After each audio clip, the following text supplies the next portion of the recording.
Hey, Dennis, how are you? I'm good, thanks. How are you? I'm doing great. I'm just trying to get a couple little things together here before the class. Yeah, no problem. Yeah. How's things going with you? Oh, couldn't be better. Oh, great. Yeah, had a great weekend. Sewed some uh, or quilted some Ukrainian refugee quilts Wow. and worked with a group of about 11 to do that. Wow, And that's really cool. yeah, they'll be mailed out mid-April. We've already sent about 30. So they're being sent to Romania. Yeah, it's wonderful. I struggle with what to do. It feels like it's so inadequate. Yeah. But you got to do something, and my hat's off to you. I think that's great. Well, thank you. I had an interesting situation. I had reserved the library to work in a conference room. And as I was checking in with the library staff, two young girls were in front of me checking in to do community service. And the library said, well, we didn't know you were coming and we don't have anything for you to do. So I offered for them to come sew with us. And they made two quilt tops they had never sewn on a sewing machine before. Incredible. So it's blessings all around. Jeez. Well, like you said, though, I think you're providing a track for people to run on. That's so important. People don't know what they should do, right? Yes. So I think that's great that you were able to, use it that way. That's cool. Yeah. It's been fun. Yeah. Are you doing it kind of indefinitely, or what's the plan? I have some, my church is willing to send them to Romania. Uh-huh. And they've already sent one shipment, well, two shipments really, probably till mid-April. But we're expecting Ukrainian refugees here, I think. Oh, wow. So we may be having to supply for that too. I don't know. Amazing. But it's all through my church quilting group. I gotcha. But it's just been an interesting opportunity, and glad to be resourceful for talents that I can help with. Do you by any chance know Susan Harris? That name sounds real familiar. She owns a company called Quilt Lizzie. Oh yeah. Yeah, over in Aden. Yeah, and they have a couple other locations as well. And she took this class last time. She's amazing. That business has just done so well. It's crazy. I think they have 4 locations now. Yes, I have been to several of them. Yeah, that's cool. Well, she's a ball of fire, that's for sure. Yes, she is. Hey, Grant, how are you doing this morning? Hey, Dennis, I'm doing good. How are you? All right. Grant and I actually met in person for the first time on Friday night at No way. Yeah, never met. I thought you two worked together all the time. And we do, but we just have been separated because of COVID. I operate out of Pink Hill, which is about an hour from ECU. Right. And Grant's a student there at ECU, so okay. Never actually met. I went to a North Carolina Rural Center board meeting and event last week, and all these people kept coming up to me and saying, I'm so-and-so. And I realized I hadn't met them either before. Oh, that's hilarious. Oh, it was really interesting to see how different they looked in person compared to the Zoom or whatever. Yeah. One lady was as tall as I was, which was just shocking. I'm 6'3". So wow. She was pretty tall. Yeah. That is so cool. Yeah. So have you ever met Marcos in person? No. Oh, wow. No. The only person I met, well, he's been gone for a while. He was before Grant, was Brady was my intern when I started. And I met him because I went to his graduation party that the Miller School had for him. He was the first guy to get a degree in entrepreneurship, so they had a little event for him. And that's the only intern that I met. Now that I met Grant, that makes 2. Wow. Yeah, it's virtually unimaginable. Yeah, there you go.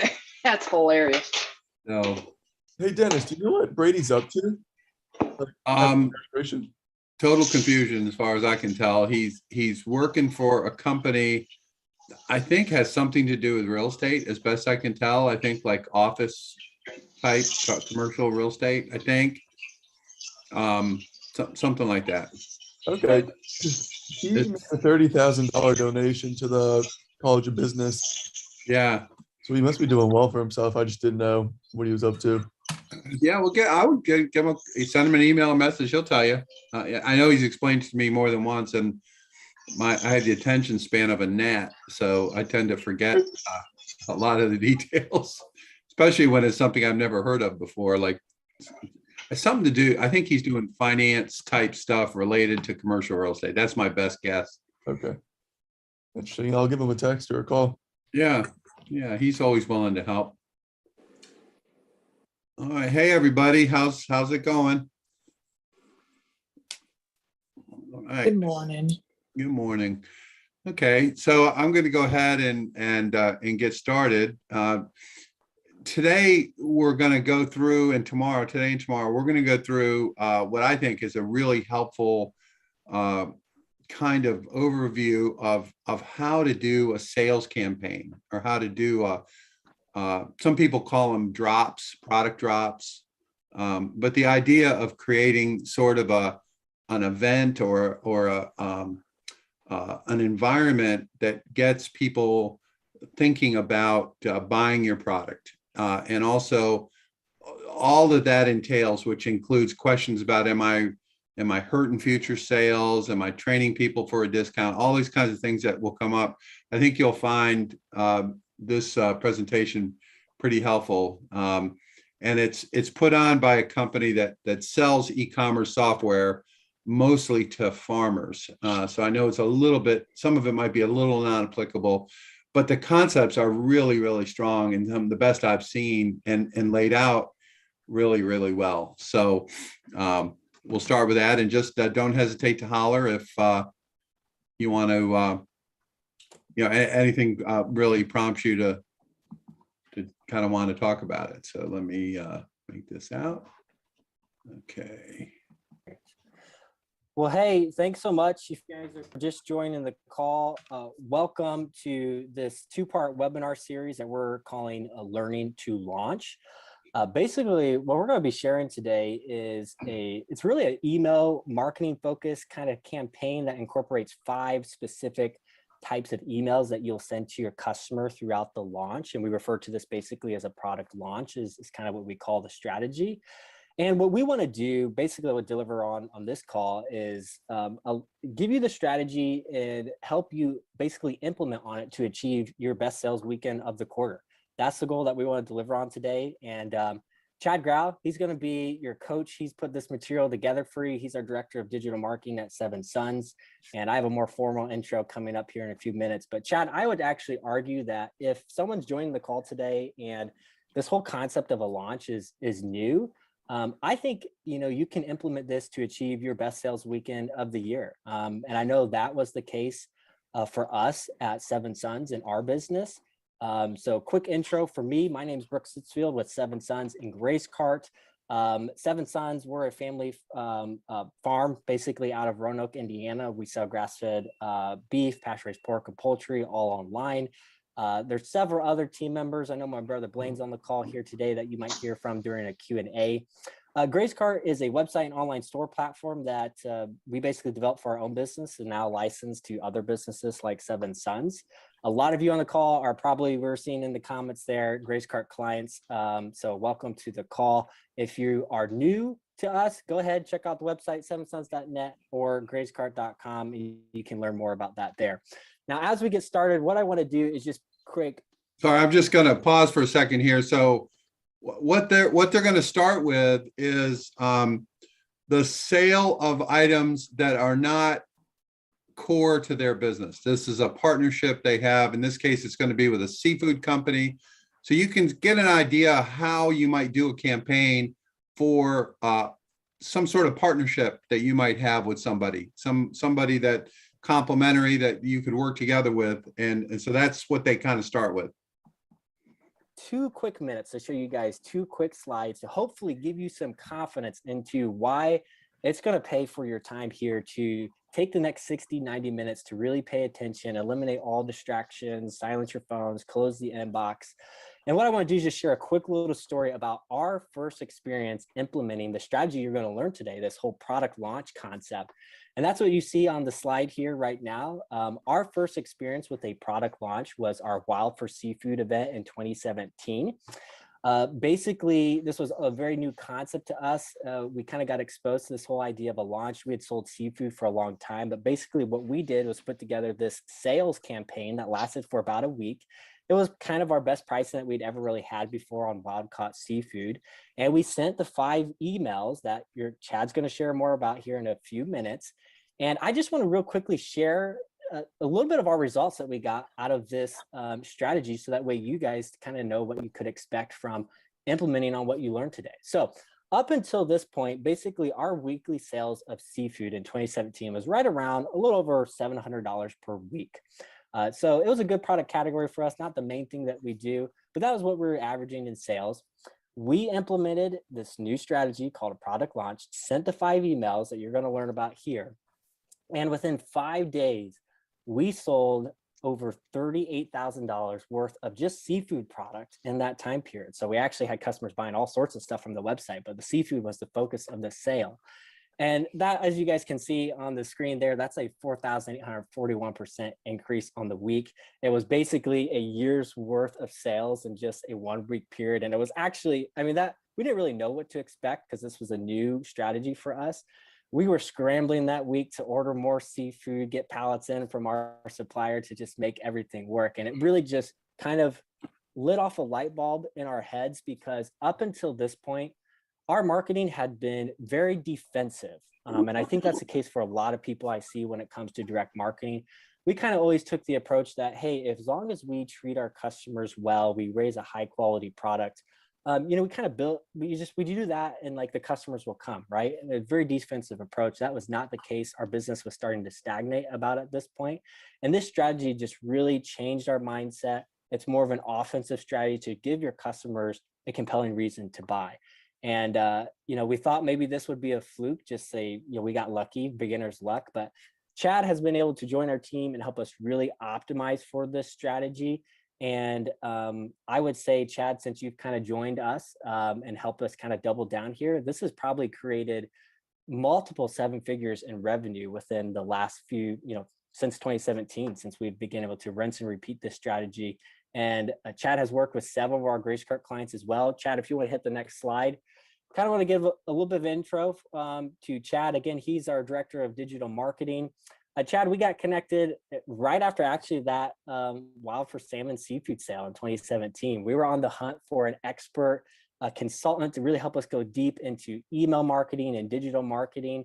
And like I say, Chad's been able to join the team, really help us optimize and operationalize this strategy. Chad's worked with a handful of our Grace Cart clients. Some of you folks are on the call today, and he's helped them be able to basically use this exact same strategy that you're going to learn a little bit more about to get the results that you just seen, and some even better than that. And if you're a Grace Cart client, Chad's been on the podcast several times. So if you've been listening to that, which you should be, Chad's is not a new face to you at all. So Chad, I really appreciate you putting together kind of this material and helping more folks kind of implement and value from this strategy, which we've been using for quite a long time. So with that said, really appreciate it, and I'll turn it over to you to kind of deliver on what I've promised to learn here on the call today. Perfect. All right, thanks for the introduction. Good to recap. Actually, I became a customer of Seven Sons during the 2017 Wild for Seafood sale. I had just connected with Blaine and wanted to partake in what their offering was, and it's been a fun experience, not only with Seven Sons, but other Grace Cart folks as well. Again, I'm Chad. Thanks for joining me. I've got a quick little what can you expect tonight to go over, and really, we're going to go over just a little bit more details of what a launch is briefly, the 5-minute version. We're going to by the end of this call, help you begin to choose your launch focus.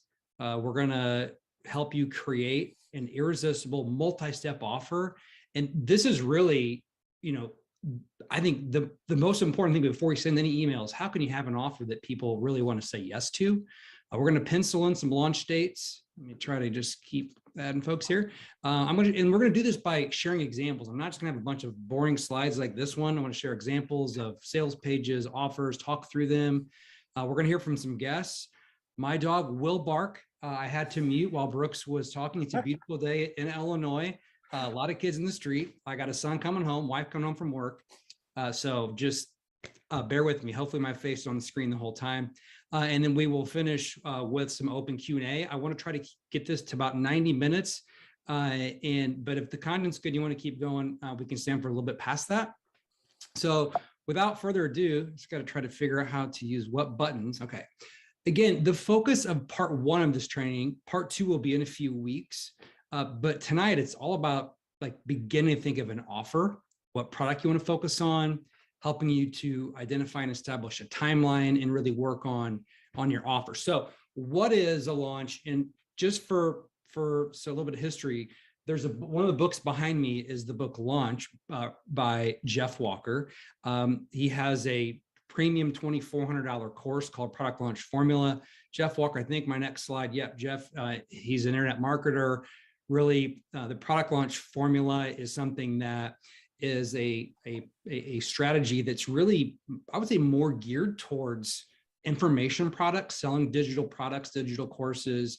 But Blaine and the crew back in 2017 adopted it to make it work in e-commerce, and we've continued to iterate multiple versions of a launch since then. I was actually a PLF student, so when Blaine reached out to me and we talked about Product Launch Formula on our first call, we were just like, two peas in a pod, super excited about it and big believers in it. So this is Jeff Walker. And just so you know, Seven Sons has been featured in the pre-launch content as a testimonial for Product Launch Formula when they open cart once a year. So really cool. I know that Jeff actually sent product to his staff as a gift after talking to Blaine, I think around the holidays. So really cool stuff that have direct access to Jeff. Now, one of the things I want to be clear on is that we've actually modified the actual formula, and it's actually even more comprehensive than what I've listed here. So think of a launch like Jeff teaches in the Product Launch Formula, or that you'll read in the book, as basically you have your weekly or bi-weekly, monthly newsletter, and you're just dishing out content, okay? Or you have the goal of selling something, and you have an educational component to kind of help to gauge interest, pre-educate your customers with the end goal of selling them an information product, as an example, okay? So what you might do in that case is, in what Jeff teaches in the course, is you might run Facebook ads to a free 3-part training on how to launch a brand new product. At the end of that, it transitions into a pitch, which is actually the final outcome of the launch. But all told, the whole process of growing a list, getting people interested just in this free content is all part of the launch. So he has pre-launch content. So for our example, what that might be is you're sending a regular newsletter, you're kind of educating and sharing information about a topic. And in this case, maybe it was a digital product or a strategy. So you're just mentioning it. You're creating some buzz. Then you go on to invite people to click a button.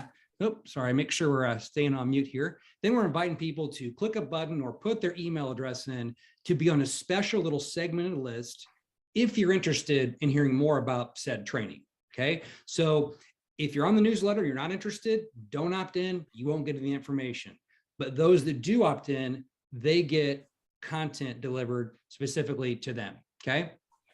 So there we go. So then after someone's opted into this pre-launch content, they're gonna learn. You're gonna create a lot of buzz. They're gonna start to learn, have excitement about an offer that's coming. You're going to then begin to promo about a launch that's upcoming. Once you kind of open a cart, to this, learn about this information product.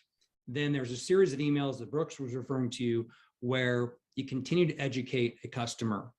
At that point, there's a launch that closes. So all told, this was the product launch formula version. You've educated customers. You've invited people to learn a little bit more. They opt in, they say, yes, I want to learn more. And then you finish that free training, and attached with that is kind of like an addendum to or more information. Okay. So that was the kind of the traditional launch that Jeff teaches. Okay.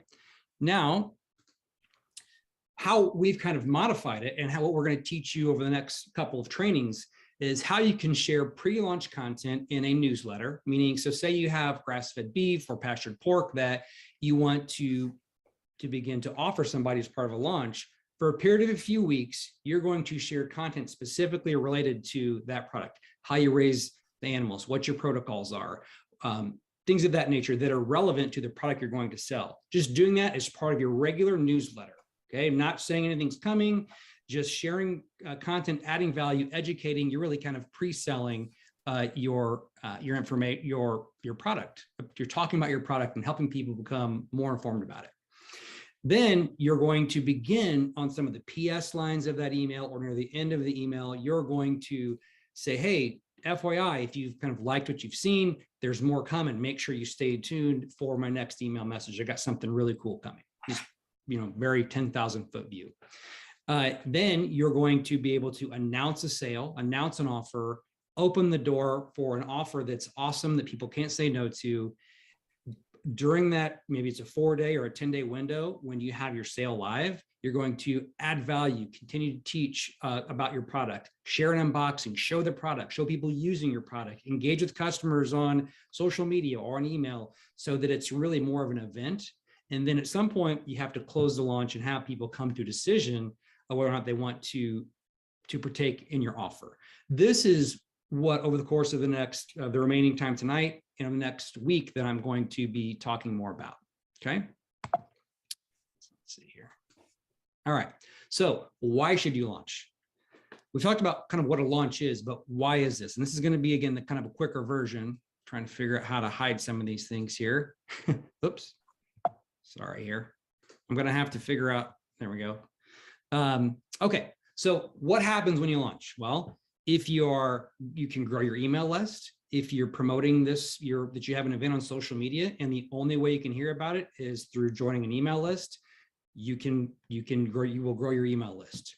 If you want to have more brand visibility, if people are talking about it, if there's a lot of buzz, if people are organically sharing Facebook content or telling their friends and communications about this thing they're a part of, you're going to increase your brand visibility. The cool thing about launches is that I've seen it work for 100K a year businesses and 8-figure businesses. If you want to drive customer engagement and really have conversations with your customers, which is a great metric, then you'd want to launch. If you want to, start to begin to have bundled products and have a higher average order value, leaving your farm, your ranch, you want to launch. If you want to build endearing customer loyalty by having people feel like they're a part of something, you want to launch. If you want to do something that's repeatable, once a quarter or so or more, you might want to launch. If you want to convert new customers, again, I shared in the Grace Cart Campfire Facebook group some statistics about an ongoing launch where there's like 93 new customers had been acquired so far in 2022, but nearly a quarter of them had been acquired during the 3-day weekend launch last weekend, just in the first 3 days of a 10-day launch. Converting new customers, you give somebody a reason to buy. And if you want to reactivate inactive customers who once were regular customers, or maybe they had purchased one item from you in the past, this is a way to give them a compelling offer to re-engage them with content, to engage them with conversations, to then begin to move forward as an active customer again. So a couple more slides before I dive into the content. This just kind of shows, this is the Seven Sons winter beef launch. Okay. And this is Google Analytics, and this is e-commerce tracking. So this is an indicator of revenue. So I know that basically what you're looking at here is every February, there's big spikes in revenue over the course of a few weeks, because we've actually had to transition to doing a 2-week, or had transitioned to doing a 2-week winter beef sale launch, because we had to do it over 2 weeks just to spread out fulfillment, because we overloaded trucks to Chicago one time, and it was, good problems, but sold a lot of product. So this is what a launch looks like on e-commerce tracking, and also for site visits when people are hitting your site. Same thing happened in February. I know that this is a cart open email to our loyalty audience. And then this is a cart open email to the rest of our customers, and then a cart close email to everybody and everywhere in between. And this is one of the things I don't want people to miss. One of my goals when I work with folks is I want the lowest days of the year to be higher. Look at the lowest days of the launch, how much higher they were in terms of revenue compared to pre-launch, right? Same thing happened in February of 2021. And then I cut it off right here because the COVID launch happened shortly after that. So each of these spikes represents, to that date, the highest volume of revenue, highest amount of revenue in the history of the company each year during this launch. Okay, trying to figure out how to have my head here. Okay, Craig, you're delivering. Okay, so another example is that this is for a different GraceCart client, okay? And this is COVID, okay? This is 2020. Look, we know if you were in business in 2020, which I'm sure most everyone was, you know that the first part of May was bananas. Beginning of March, bananas. This is a launch. This is cart open launch. This is cart closed launch in July for a cookout sale. So we acquired all these new customers and we kept them active with an amazing offer. This is a big deal because you know how crazy COVID was. Okay. Lastly, this is the example I shared in the Facebook group that I just talked about. Almost over 20% of new customers for 2022 that have been acquired in 3 days of the year so far. So a few more slides here, and then we're going to dive into some of the content, but I just want to show you what's possible. What this is, it's a lot of numbers, but I'm going to try to point this out for you very clearly. Okay. These are 3 different size businesses, and these are what we call a launch list. People that got a newsletter that said, hey, if you're interested in a chicken event we have coming up, where we're going to get the best prices of year on chicken, click this button, raise your hand, and we will send you the information. Okay. So they are very high intent customers. So you can see there were 286 people emailed here, 1,000 emailed here, and 3,000 emailed here. Look at the open rates. Okay, this again, we've gone through the process of sharing some pre-launch content that I talked about before. What happens is you're pre-selling your customers, you're identifying a very active subset of customers, 83% open rate, 68% click rate, 0 unsubscribes. Okay, and for every person that received an email, they were worth $41 in revenue. Here, same thing. $50 in revenue per person, 1,000 emails sent, 1,000 different unique people, 80% open rate, 68% click rate, no unsubscribes, 1,000 emails sent. Here, 3,000 emails sent, 73% open, 58% clicks, and 0.2% unsubscribes, which is nothing. And look at the average order values. So you can see this is an email sent that generated this amount of money. Okay, so that's why when you can have an engaged audience who you've spent time getting excited, teaching them about your content, and then saying, hey, we have a special offer if you want it. It's coming on Friday, but if you want to act on it, you can act on it in the next 10 days because then it goes away. That's basically what we do with the launch. And then last but not least, these are the things that make me smile. These are text messages, Slack messages. Friday, world record by 35%. 30 bundles sold so far, 10 to new customers. This one over here says, my favorite comment about here is it says, I've had several customers buy that have not bought in some time. Another win. Did as much in 1 week as we normally do in a month. Been our best retail sales week ever. And here, just trying to mitigate problems with being able to get orders out the door.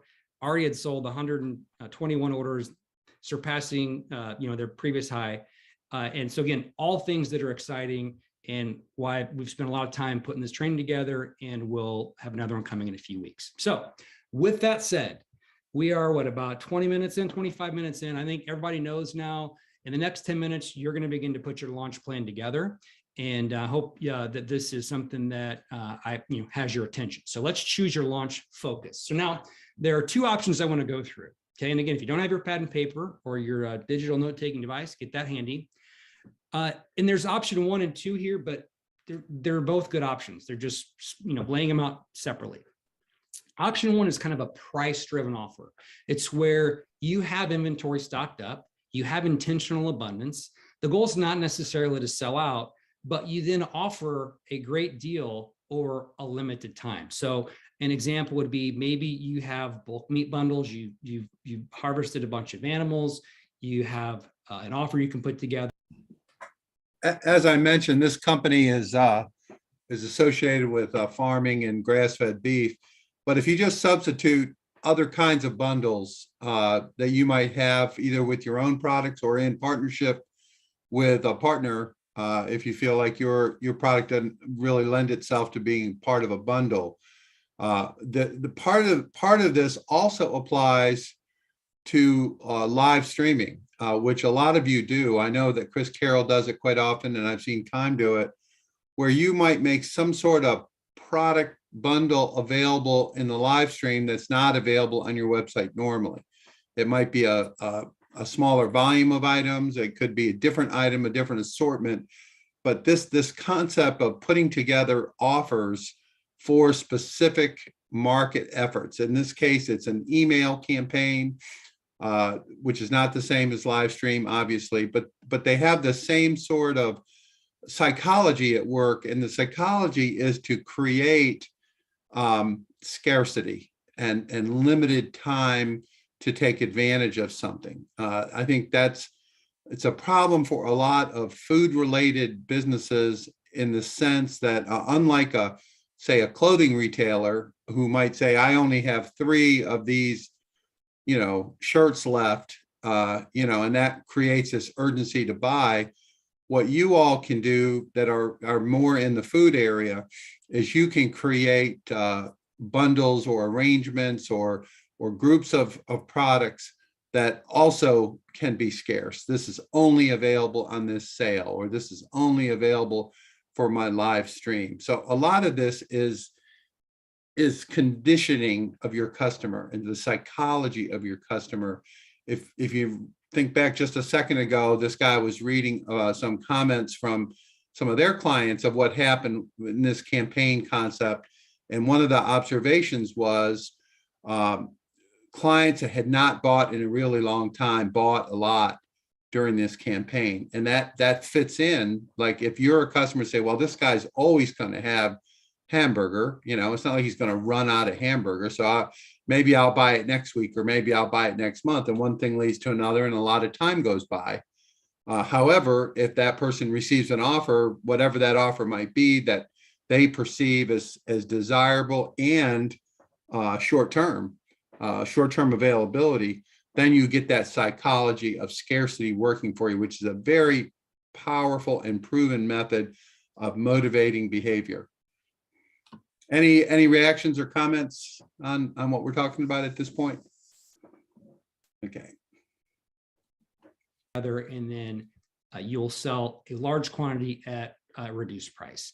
Or it could be like a holiday or season theme. Like in July, around 4th of July, you might put a grilling box together. Again, you've curated a lot of product, you put together a specific bundle. It's not based upon your production cycle. You have a lot of product that people are thinking about purchasing or grilling. So let's give them something to buy at a great offer. So that's one. It's just price. You want to give a great value. And this is the most common, I would say, but option 2 is also great. But so an example of option 1 is the winter beef sale that Seven Sons does every year.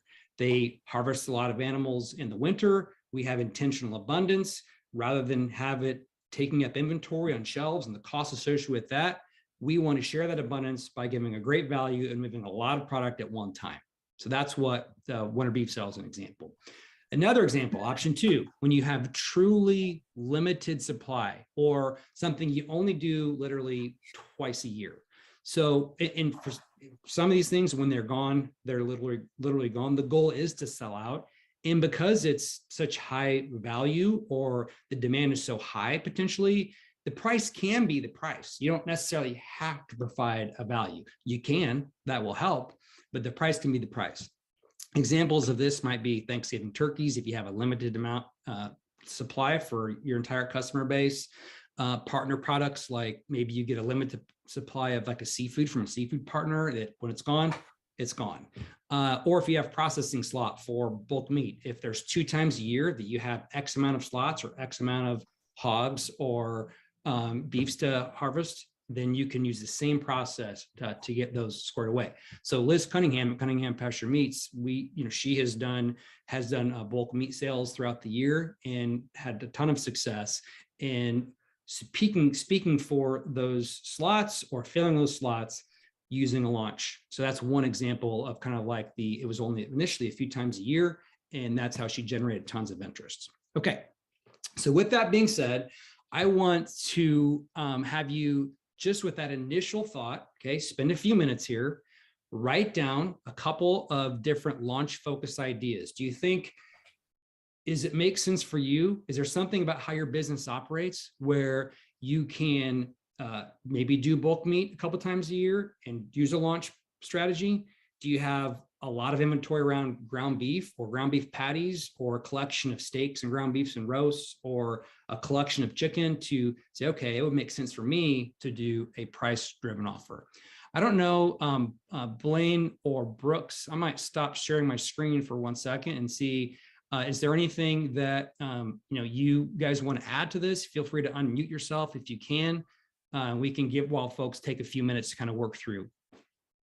Yeah, I will chime in a little bit on pricing, Chad, if that's okay. I know the first time that we presented this training, one of the biggest objections or maybe struggles from clients moving forward on this strategy had to do with the promo launch, the option 1 that Chad mentioned, because if you're like where we were maybe 10 years ago, hey, we set our price at the bare minimum, and it's like, you can't, in your mind, you think, I can't discount this any further.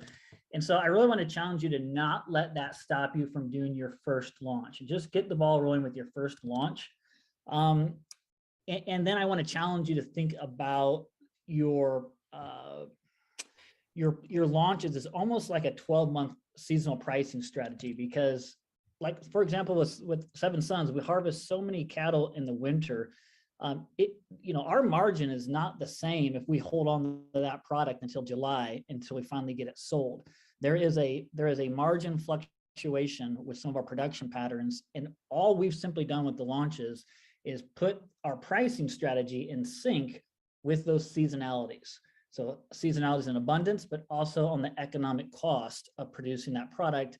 And it really helps if you can move the abundance of product right when you've harvested it, and your cash flow and return on investment is just so much better. So really think about it in more of a holistic term, where really one thing that we're really doing with launches is we're simply adjusting our price throughout the year. We know what our end goal margin is for the year. We're just adjusting the price to meet the abundance and avoid selling product and holding on to it longer than we have to. So it's really a holistic strategy. It's not a discount. It's simply a seasonal pricing strategy. And I just want to take a second here.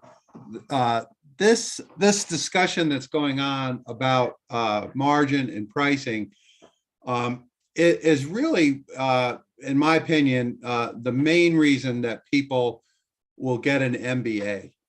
Because this is an incredibly complex discussion if you really want to go to the wall with this whole thing.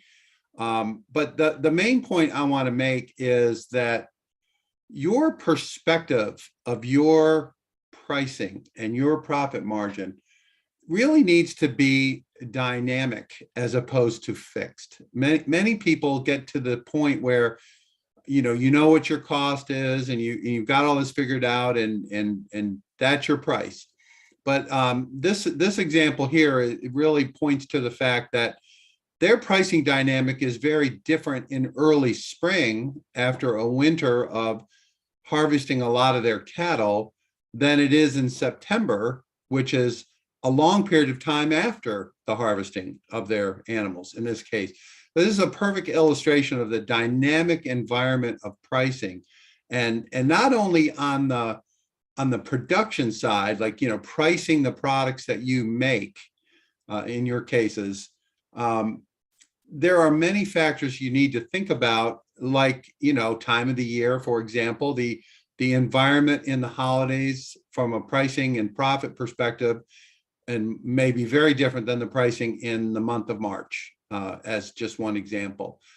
So I don't mean to go into the whole study of price optimization and all this kind of stuff. It's really much more science than it is art, although art does play a role, but it really is a mathematical and Keim is smart enough to do all this stuff. I'm not. But in terms of thinking about all these variables, just if you really think about your pricing, your profit, your margin, and you can make it as dynamic as you can within your situation, so that you're thinking about it in a 360 view versus just a straight ahead view, which I find a lot of small businesses, they really kind of put things on a straight line and they stay with it without really considering all of the factors that can go in. Explain that. I mean, Chad, you're probably gonna get into it, but there's a story behind every launch, and we simply explain this is why we're having a launch and we can provide value to you. But it's so much better than just discounting your price when your cost is lower. This strategy creates immense buzz, during that time. So really think holistic about it. And if you remember, when we did the seafood sale, we doubled our total seafood sales for the entire year than what we did the previous year. So it wasn't just a lot of food sold at one time and then nothing. No, it doubled it for the year. And if you do an economic evaluation, when you add new sales, the new sales come at such a higher profit margin because generally your overheads stay static for a while. So your profit margin on new sales is far better. You can afford to give a discount. You really can. If you do the math, and we do this at Seven Sons, for every dollar we add, how efficient did it come? And it comes far more efficiently than the old dollars came. So there's just a couple things to keep in mind. We could do an entire training probably on merchandising and holistic pricing. But Chad, if I went too long, I know Brooks was going to share some margins examples that we kind of stick to at Seven I'll Sons. save margin to Q&A. Chad, I'll let you keep rolling on this, and I'm sure that'll be some questions you guys have. So I've got some numbers to share. We'll tackle that in Q&A. And Blaine will be back in a little bit with probably even maybe be an opportunity, Brooks, for you to hop in there. But by now, at least in the next minute, if you don't have an idea written down, write down one idea for what you can do. And Blaine mentioned story, and that's actually where we're going next. It's just about being transparent and sharing and communicating what's going on at your operation with your customers. So what story will you tell? Again, a couple of options. Not one's not better than the other, but when we break down our launches, this is kind of what we've worked through. One, is it based on your production cycle or the season? So to Blaine's point, he just had, do you have intentional abundance like they do with beef in January, February? You could have unintentional abundance. I'm working with somebody now, getting ready for spring chicken to arrive, March, April, May, whenever that is here, April, May. So we have an unintentional abundance maybe of some of the last year's chicken. So that's how we're communicating to unload that at a good value to prepare for the next season's chicken. Again, sharing savings and talking about how, just being honest, like this is a good deal for you because you get a great value on our product, which you love, but also helps keep our costs down, which keeps us to be a sustainable operation. A second here. Keeping on rolling. I love it. Okay. So again, examples: winter beef sale, a spring chicken sale, and what was the other one I had there? Oh, a seasonal seafood sale. For example, like the Wild for Seafood event. It's an easy story to tell to our customers that, hey, the Bristol Bay, Alaska salmon run is in July. We get that in August and we sell it in September. It's the freshest it's going to be all year, and we have an awesome value for you. So tell a story. It's imperative that you tell a story. Okay, it's honest and it's true, obviously. Okay. Okay. So I'm going to stop there for today. We'll pick it up again tomorrow to finish it. But any reactions on what you've heard so far that you want to share with the group? Well, I think this is just fantastic. It brings a whole different element and thought process to planning different things and within your business. And I can't wait to do something of this myself. Fantastic. Anyone else? They're going to share some technology of what they do, how they do this. I'll share with you right now, which you want to take a look. I believe they use something like MailChimp or Common Concept. I don't, whatever they are. They're, the different email ones. But one of the things they use that I've not heard of before is something called drip.com, DRIP.com. And that apparently gives you the ability to control the emails in such a way that it's like a campaign, and you can make it triggered on various actions. Like if they add something to their cart and they abandon the cart. I haven't really delved into it, but they're big proponents of the use of this drip concept, which is basically a series of messages that is triggered by various actions by the customer. So I will get up to speed on that. I haven't had time to do that at this point, but they will be sharing that in the later video. Anyone else? Okay. All right. Well, thank you for tuning in. And this is recorded on YouTube, Grant. I did remember to do that. So hopefully people can see it. And yeah, Melissa, you raising your hand? Oh, okay, just thumbs up. I gotta watch this stuff, right? All right, Kat's got a thumbs up thing. I gotta learn how to do all that stuff. Chris, did you want to say something? Okay. Well, thank you all for tuning in, and we'll pick this up tomorrow. Thank you very much.